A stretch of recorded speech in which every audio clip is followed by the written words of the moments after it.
ಬಳಪ ಹಿಡಿದ ಭಗವಂತ ಇರುತ್ತಾನೆ ನಮ ಸುತ್ತ ಅವತಾರ ನಾನಾ ರೂಪವೋ ನಮ್ಮೆಲ್ಲ ಹಣೆ ಬರಹ ತಿದ್ದಿ ಬರೆಯಲು ಕತ್ತಲೆಯಿಂದ ಬಂತ ನಮ್ಮ ಕೈಯ ಹಿಡಿಯುತ್ತ ಕರೆದೊಯ್ದ ಬೆಳಕು ತೋರಲು ದಯವಾಗಿ ಗದರೋದು ನಮ್ಮ ಬೆಳೆಸಲು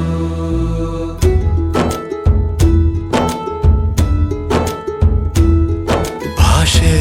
ಅಮೃತ ಕುಡಿಸೋ ತಾಯಾಗಿ ಭಾಷೆ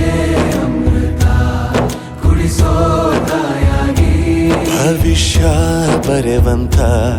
ತಂದೇನೋ ಆಗಿ ಬರೆವಂತ ತಂದೇನೂ ಆಗಿ ಚಂದದ ಜೀವನ